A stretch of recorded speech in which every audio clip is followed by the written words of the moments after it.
Ryan Jones, one of the applications engineers here at Unitronics. Joined, of course, by Mike, Dan, and Alex. If you have any questions at any time during the presentation, please feel free to type in the chat window. They can get to you as soon as they can. Today we're going to be talking about CANOpen, one of our CAN bus protocols for communicating with CANOpen devices.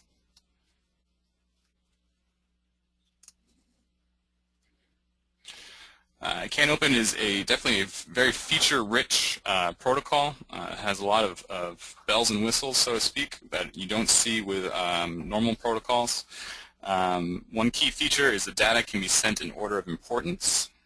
So we can give the most important data, for example, maybe an alarm or an error message, a higher priority, and it will always be sent before any other messages. The same token, we can also give a message at extremely low priority, and it will always be sent last. This is all taken care of on the device side. This isn't something we actually have to code in ladder. This is something taken care of on the device and all automated. There is a standardized object directory with each CANOpen device. It's commonly found in what's called an EDS file. We'll take a look at one of those in a second. This is going to have all the information you need to work with the device. It's going to have all the addressing information for you. It's going to have all the communication parameters. Anything that you need to read or write to the device is going to be located in the object directory. It is standardized. There is also a group of common commands that we can send that are universal across all CANOpen devices. So if you know your way around one CANOpen device, you'll be able to operate around another. It's fully customizable. We can set up how frequently data is sent or received. We can configure the communication parameters while the device is running, instead of through a dip switch like we normally would have to. It's actually a ton of little hidden features that are available to you. Most of them are optional. They're not required. So I will show you how to hook up a CANOpen device as quickly as possible, just getting the reading that we're looking for, as well as show you some of the cool things we can also do with it.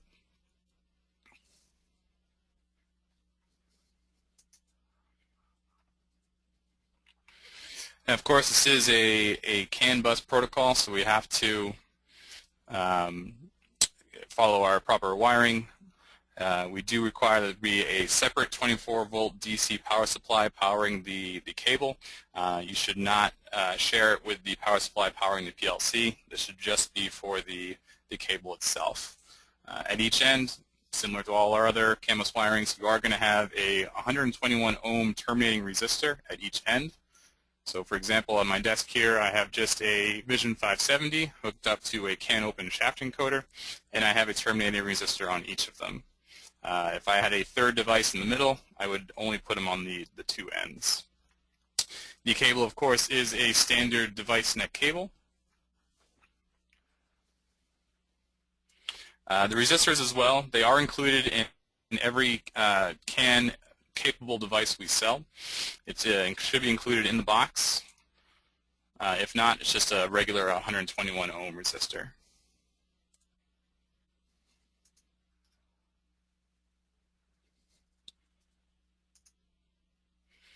As I mentioned, there is an object directory for every CANOpen device, and it's going to have all the key information we're looking for. The main descriptors that you're going to find in there is, first is the index. This is the physical address of the information that we're looking for, similar to a Modbus slave address table. Next is the object type. Is it a single variable? Is it an array of variables? Maybe it's an ASCII string. Next we have the name. This gives a description of what the operand actually is used for. Next up is the data type, for example, an unsigned 32-bit register, or as we like to call them, a double word. It will tell you the attribute of the operand. It is either read-write, read-only, or write-only. It'll tell us what kind of permissions we have. And of course, it'll also tell us the default value if there is one.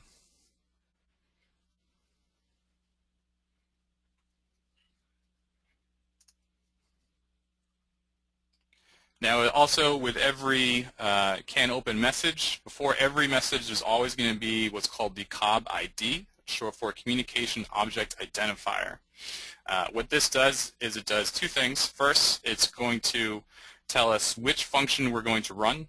Are we asking for information? Are we changing the state of a machine, etc.? We'll go over all the different command types in a moment, as well as which node we're actually communicating to. It's an 11-bit ID code. The first 4 bits are the function code, what type of command it is, and the last 7 bits is the node number. So for example, function code 0011 in binary, that's request PDO. On node number 2 would be 182 hex. Just by adding the two together and converting from binary to hex, I get 182. If you put in node 0 as your node number, it will be a broadcast, meaning it will go to every device on the CAN bus network. The value of the COB ID also determines the priority. So the lowest numbered COB IDs always go first. So this works twofold. One, the function codes are prioritized. Since the function code goes first, the lower the function code, the lower the converted number is going to be. So the functions are put in a particular order that the most important functions always go first. Second, after the function code is organized by the node number.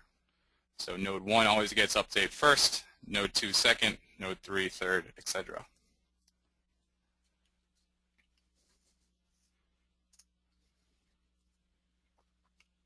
All right, the first function code we're going to take a look at is called NMT, short for Network Management. This is how we can change the current state of a device. So if we start at the top here, this is considered power up. So the first thing a CANOpen device is going to do on power up is, of course, initialize, setting any COM parameters or any default values. And then it's going to go into what's called pre-operational mode.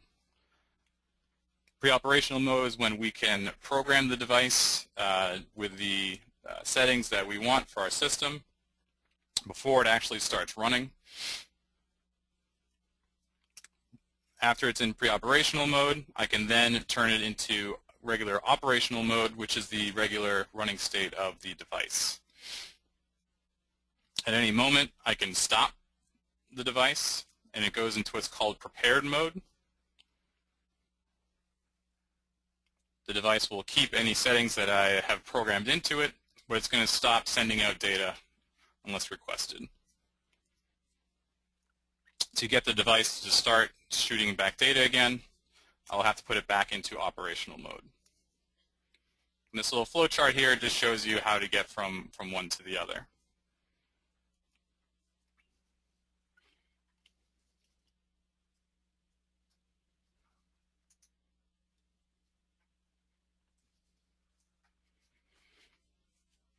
The COB ID for NMT commands is actually always 0.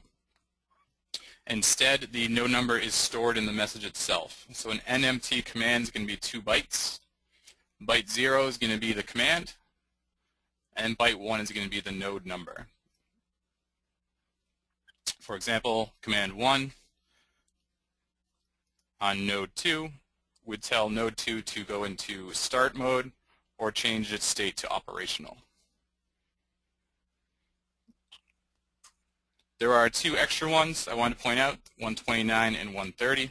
The numbers are not super important because in Visilogic this will all be taken care of automatically for us using the function blocks.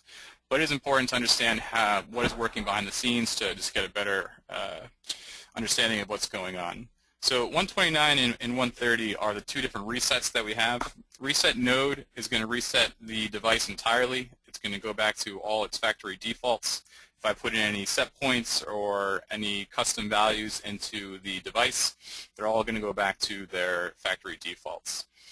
The second, command 130, is only going to reset those variables that are needed for communication. So if I set the baud rate on the device or perhaps I change the node number. Reset communication will only reset those values.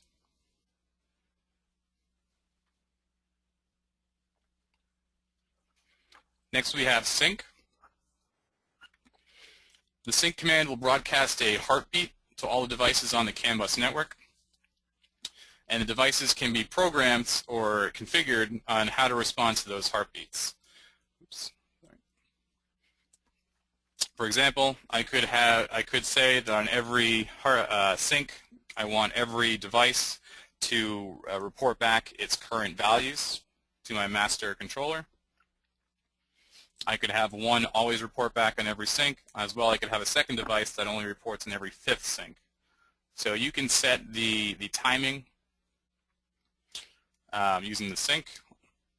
As well, one of the key benefits of CANOpen is when you do the request using the sync, you'll get all that information at the same time.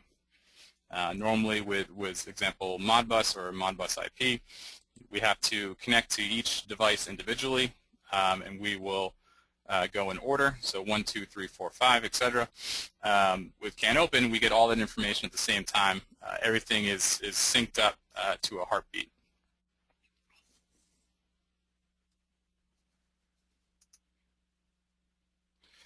Next up is the emergency codes. It's commonly used for error messages if there's ever anything wrong. If there's perhaps a power failure, short circuit, anything that the device detects as a problem, it's going to send us an error code. We can find in the object directory what that error code actually means and what the problem was.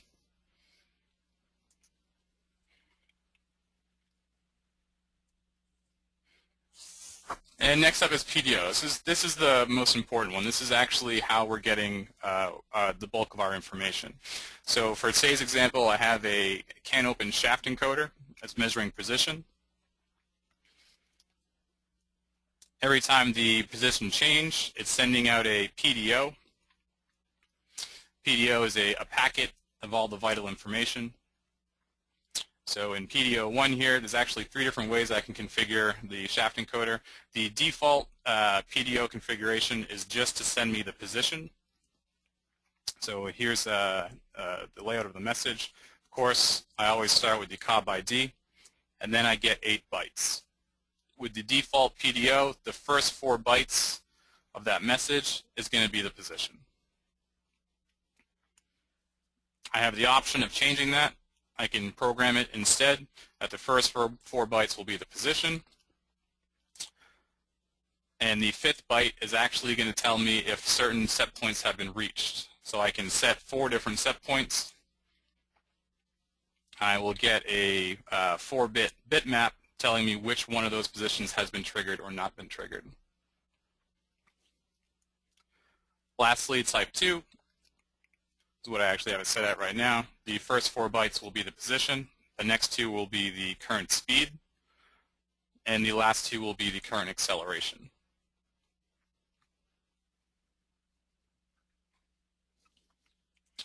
The contents and the trigger can all be customized. So as you see here, here's the 3 different options for the contents. As well, the trigger can be programmed. Right now I have it sending whenever there's a change. If I wanted to, I could have it be sending off of a sync or every 3rd sync. As well, I could also set it on a time schedule. So every half second, every second, etc. Whatever I program into the device is how it's going to report back, or when it will report back.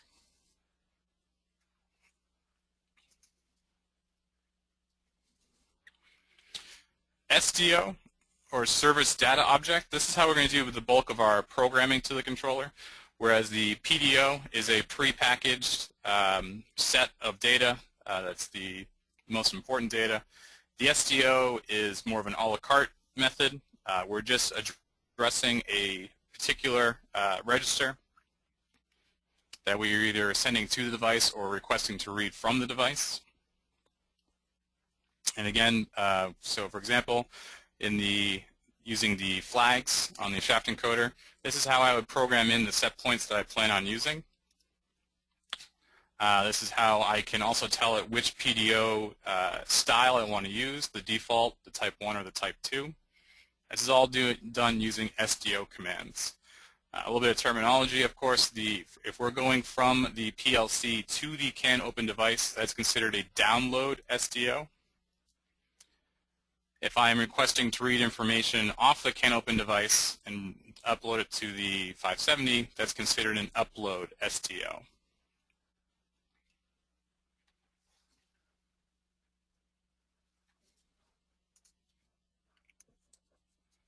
And lastly, we have Node Guard. If anyone's familiar with UniCAN, we have a feature called Check Alive that we use to determine if a device is still on the network.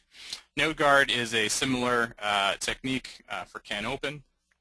We can simply ping or test to see if a controller is still connected and online. And if it is not, in our ladder, we can then no longer request or send data to that node. All right, so here's a chart breakdown of all the codes we just mentioned, going in order of priority by their COB ID. So of course, the first one, COB ID 0, is changing the state of the machine using NMT. Next, we have the sync. After that, we have a timestamp. It's possible for all the controllers to share a UTC timestamp. Next, we have the emergency.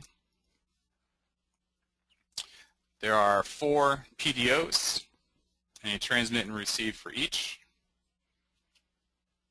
Then the SDO transmit, SDO receive, and lastly is the node guard. Again, everything goes in order of the COB ID, so the PDO 1 has a higher priority than PDO 4.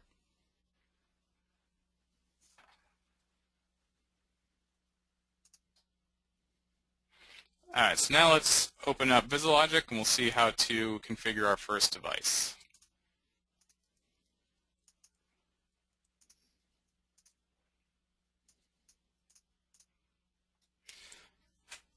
All right, so I have a quick sample program here from my shaft encoder.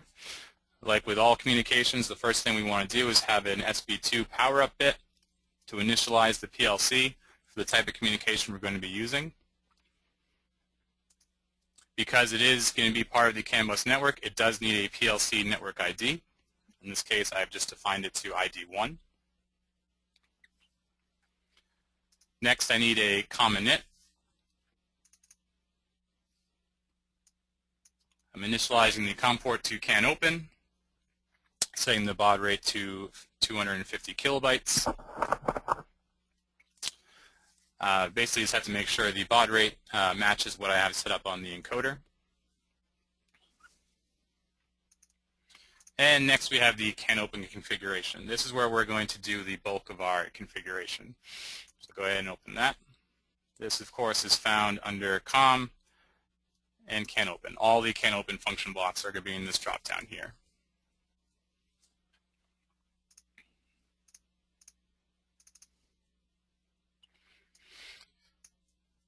All right, so this is the CANOpen configuration. First thing you'll notice is the giant block of all the different nodes, labeled 1 through 27. Each node is going to get its own configuration. I currently have my encoder set to node 2, so to configure it, I just click on node 2, and then I can define my parameters on the window below. The first tab here is the emergency information. So if I get an error code from the node 2, it's going to be stored into MI1000 on my master controller. The register that the error code is about will be stored in MI1001. Next, I'll have some data. This is all manufacturer specific, so I would have to look at the documentation of the device to see what these next bytes will mean. And of course, I also have a receive bit that lets me know that an emergency message did come in. Click on the next tab here to look at our NMT commands. These are our network management commands.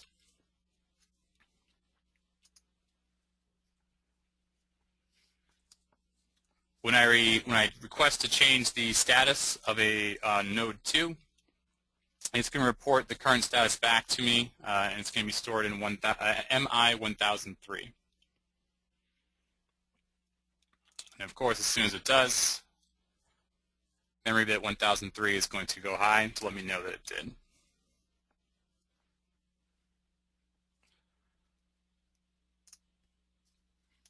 Of course, the most important piece of data is going to be the PDO. Like I said, this is where the most important data is. For the shaft encoder, this is the position. If it was a pressure transducer, this would be the pressure reading. If it was a temperature device, it would have my temperature. Whatever the device is actually reading is always going to be in the PDO. So this is the most important. You'll see that it automatically, when I click the checkbox in the PDO, it automatically populates the COB ID.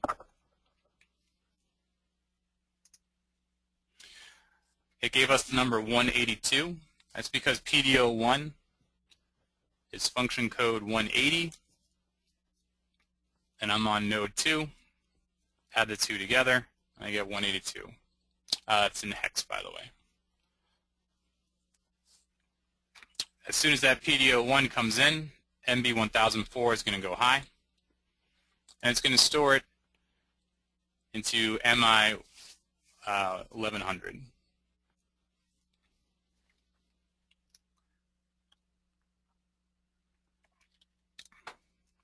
It's going to be in 8 bytes, and I have a vector length here of 8. If I wanted to receive the second PDO, third PDO, or fourth PDO, all I would have to do is click the checkbox, assign the receive bit, assign where I want the data to be saved, and put in the message length. The message length is going to be found in the documentation for the device.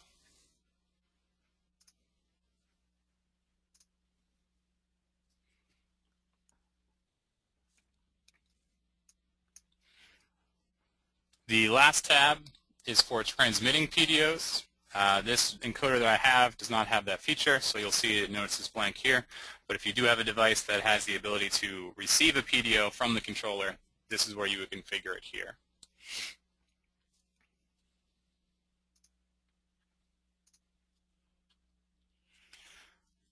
Now, in the previous versions of Visilogic, we only had 4 PDOs available.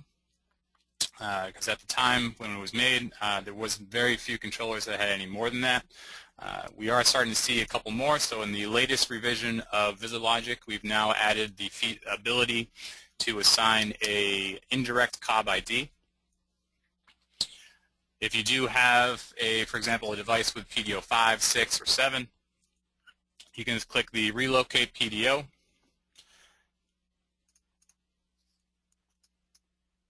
And you can manually type in the address of the PDO.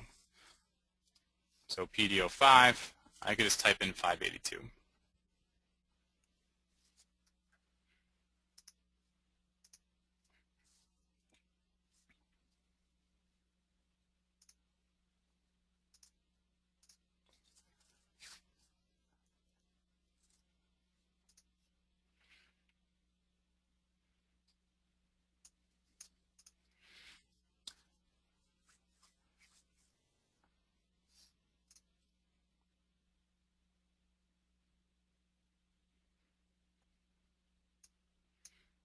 All right, so first I want to show you the program running so I can show you the differences between the PDO and the SDO, and then we'll go through the function blocks that operate them.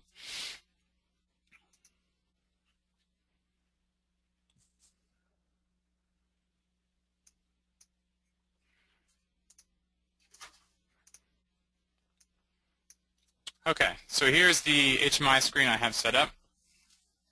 You'll notice that right now the shaft encoder is in pre-operational mode. So if I turn the encoder, I don't see the position change at all. The encoder is basically in stop mode. If I hit start, and I send it the NMT command to go into operational mode, now when I turn the encoder, you can see the value change.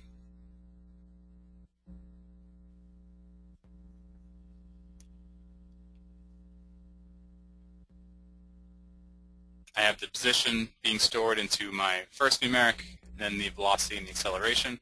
This is all being grabbed from the single PDO.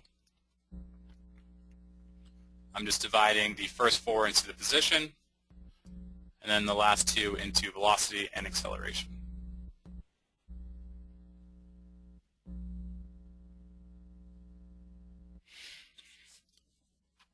So the PDOs are sent automatically. I do not have any function blocks in my ladder that are requesting to read the PDO.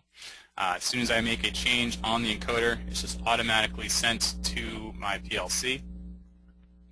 That is all customizable and programmable. I could have set it up differently. I could also do what's called a PDO request to read, where I could just, similar to a Modbus read, just grab that information when I request it.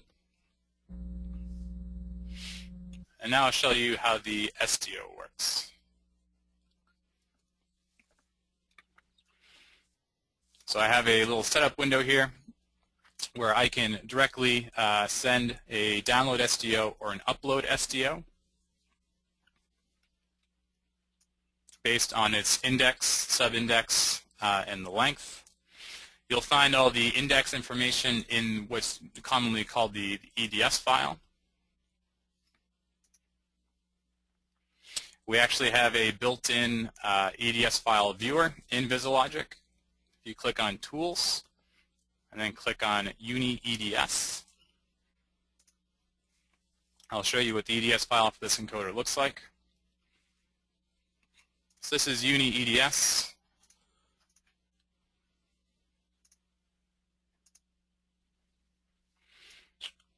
By the way, this EDS file is also available inside of Visilogic.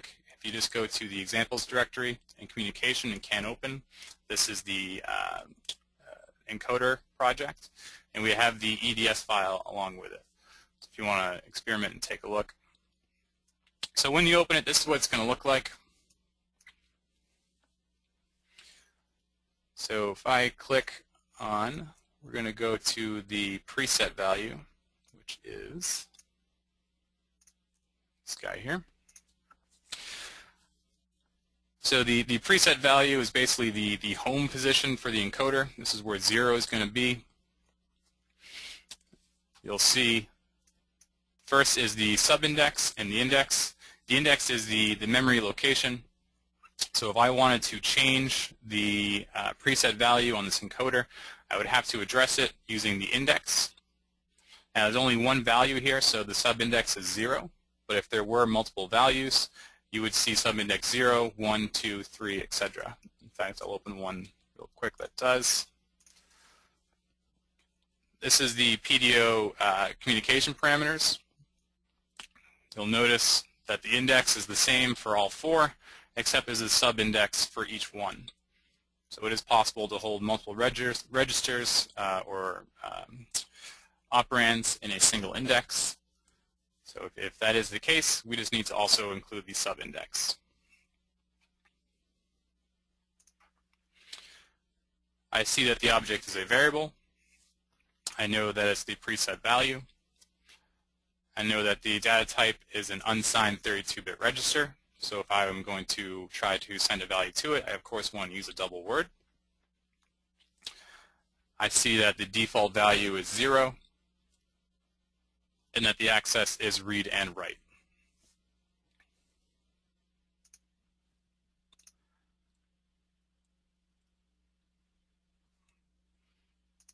So if I go back onto my PLC,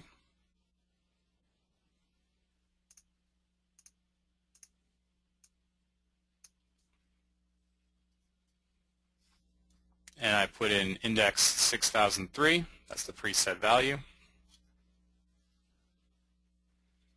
So I'm going to keep the subindex at 0. The value to send is going to be 0. Basically going to zero out the encoder. Length of 1. And then I hit download. Now if I go back, you'll see it's been zeroed out.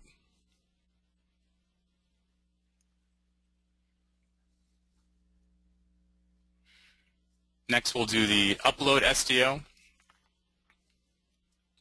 So if I go back into my EDS file and pick a value that I want to read,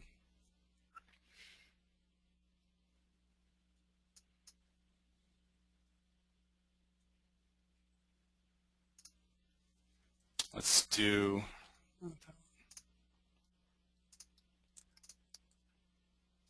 get the node ID. Now I have the diff switches set to 2, so I can check to make sure that the response back is 2 as well. So again, the first thing I look for is the index. It's going to be 100B. Subindex is 0, and the data type is double word. So back in my program, I already have it entered here. Just zero this out. If I request to read 1000B, subindex 0, length 1, I get node 2. For some reason it's not showing up.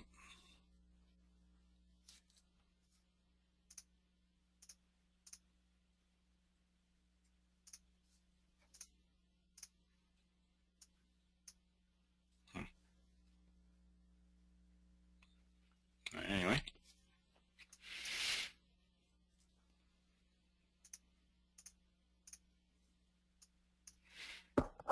All right, now I'll show you the function block I did use to get these.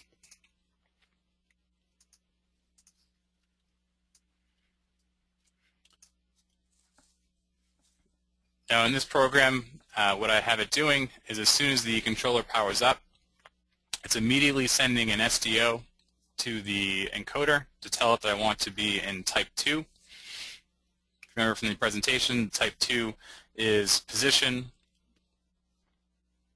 velocity, and acceleration.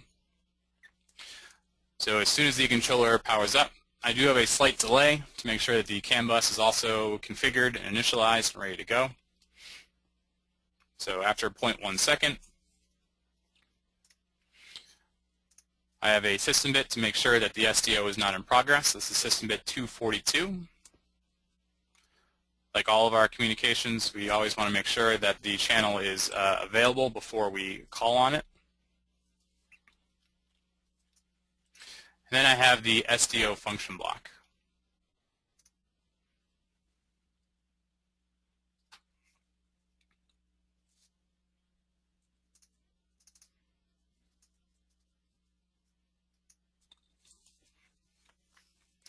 The first input is going to be which node we're looking for. I'm looking for node 2. What is the object index? Here I have 2005. I'll show you real quick in the EDS file.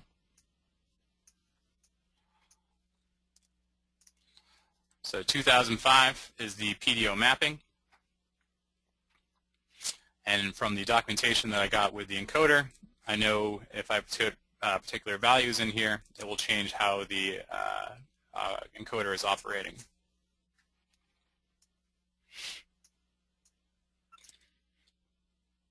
There is no subindex, so I leave the subindex at x0. It's a domain segment transfer. We also have block transfer, but for this encoder, everything is set to domain.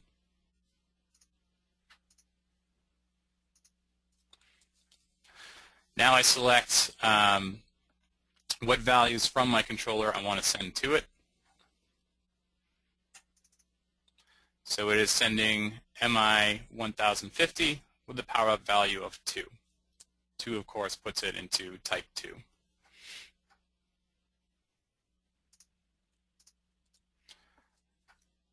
I have the SDO array length,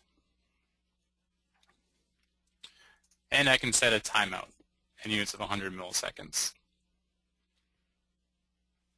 All this information I was able to find out using the EDS file as well as the documentation that came with the encoder. So every time they turn on the PLC, they won't have to reconfigure the encoder every time. It's just always going to power up in type 2. All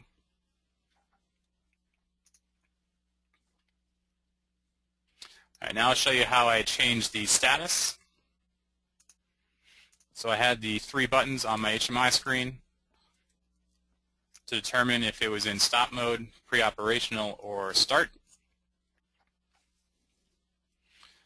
These are just the NMT commands. Send NMT control.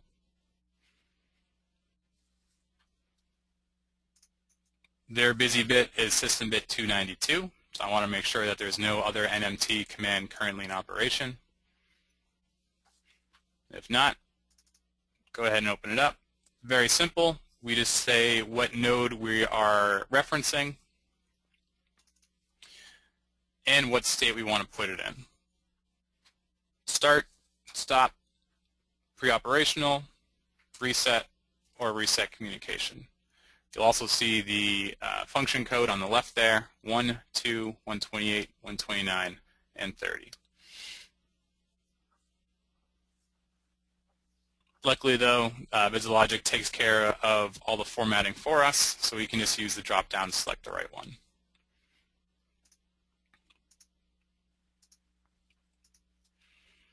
So I just have a button for each different state. Start, operational, and stop.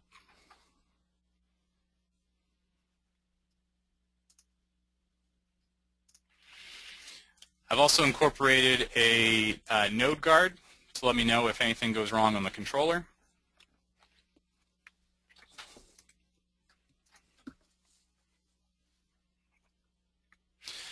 To initiate the node guard, you actually have to send the request to the controller.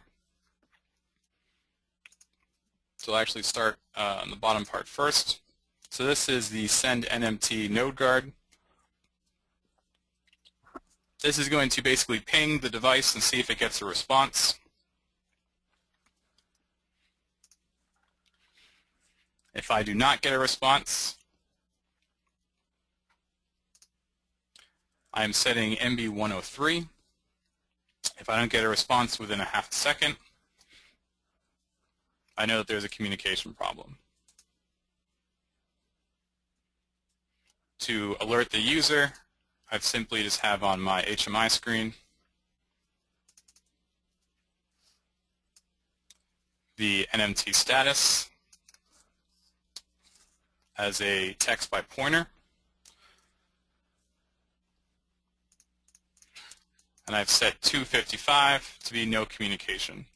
The reason why I chose 255 is because it's not used by any of the other NMT commands, so it's available. These are all determined by the encoder itself, not from my ladder logic. So if the encoder is initializing, it's going to send me a 0, disconnected 1, connecting 2, etc. These are all defined by the encoder and not my logic. So I added one for 255. This is the only one that's actually determined by the logic, and this one tells me that there's no communication.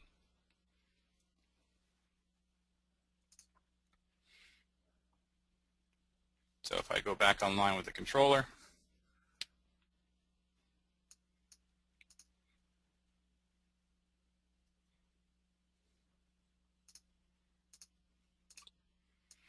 and I disconnect the CAN bus cable,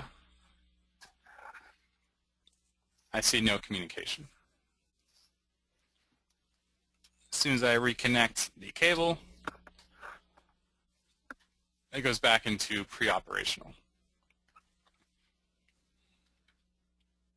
If I hit start, it's back up and running. You don't necessarily have to, of course, have a start button. This is just purely for example. In most cases, you're just going to want the PLC to fire up and immediately start reading off the encoder. So the start command can just be automated in ladder. You would just have it as soon as the controller powers up to then wait a second and then send the start command.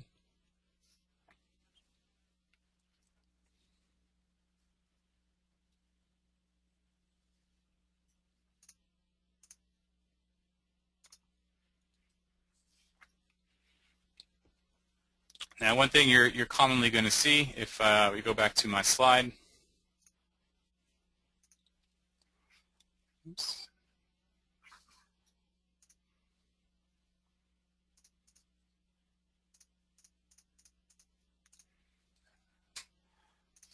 All right, so here is the PDO that comes in.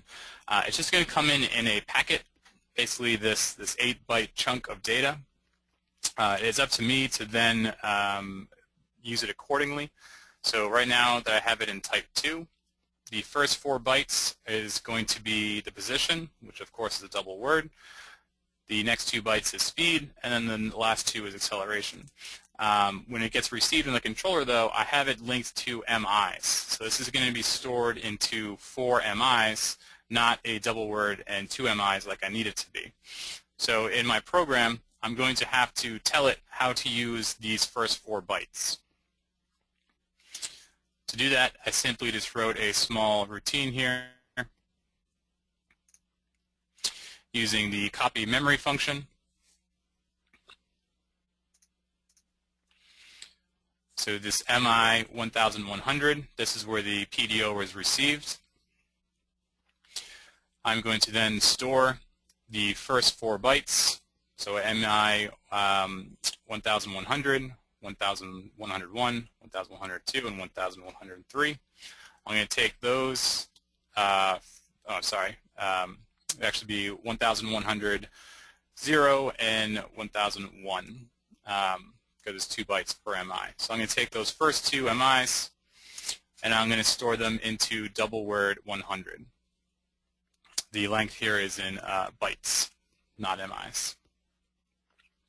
So I can quickly and easily just convert the 2 MIs that were for position into 1 double word, so I can properly view it on the HMI screen.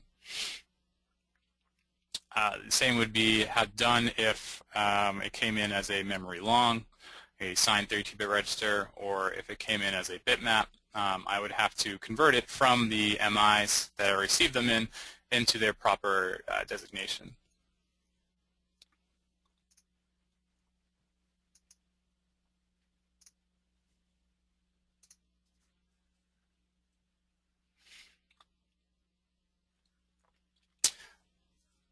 So that about does it for CANOpen. Does anybody have any questions on anything we've talked about?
All right, so we have a couple of good questions. The first is if the EDS file is linked to Visilogic in any way. Unfortunately, it is not. It's basically just a roadmap for us. It tells us where we can find all the information. Then we do have to key in the values that we find into Visilogic. We can't just click and drag or anything like that. Next question we had, why does the CAN bus need its own separate power supply? It's simply due to noise. Because the CAN bus cabling is being used for communication, we don't want it to be affected by any other line noise or any other noise in the environment. We want it to be as secure as possible so we can get a reliable result, and that's why we always recommend using a separate power supply.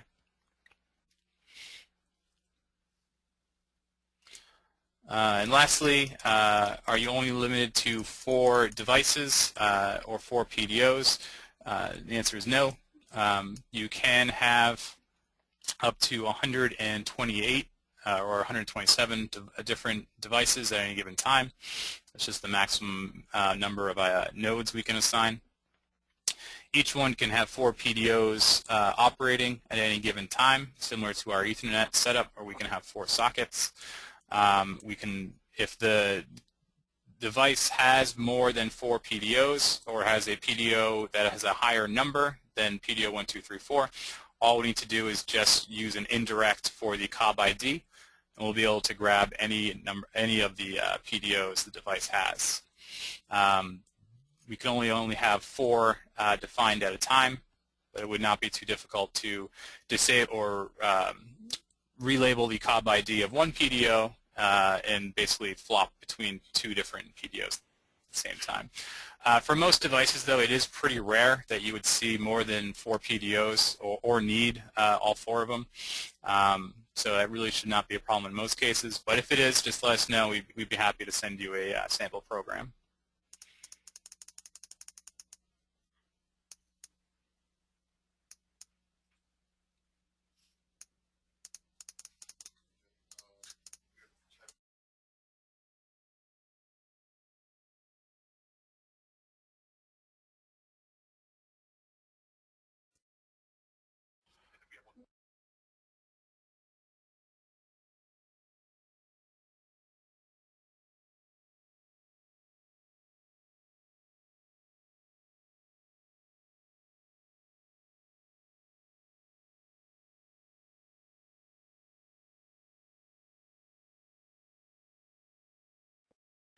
All right. One person also just asked to see the different PDO types.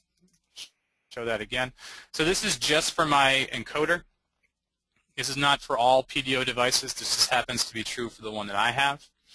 I can configure the encoder to send PDO 1 or PDO 0 really in 3 different ways.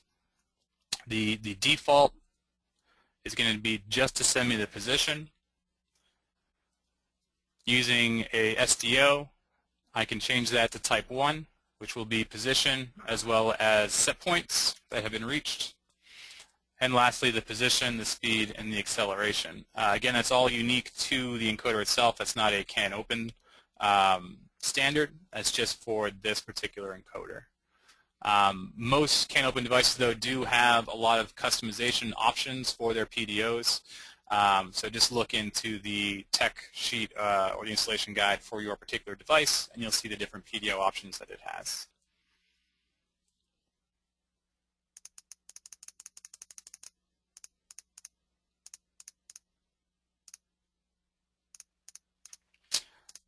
Can you have more than one SDO upload in a program for that one device? Absolutely. You can have any number of SDOs. They are all done on pulse. So, for example, as soon as I hit the send SDO, it either writes the information to the encoder or receives the information back. It's not a constant pool like the PDOs are, so I can do any number of SDOs whenever I want. There's no limitation to those.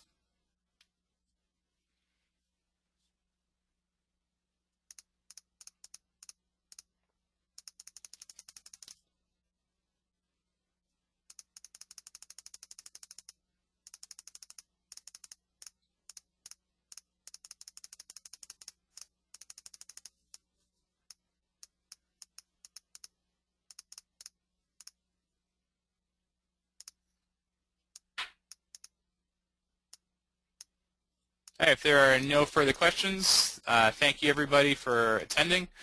If you do have any questions, feel free to send us an email, support@unitronics.com.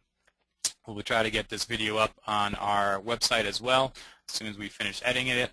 And if anybody has any ideas for future webinars on any topics or protocols, anything that they would like to see, definitely feel free to send us an email. Again, support@unitronics.com. We'd be glad to set one up for you. So thank you again, and have a great day.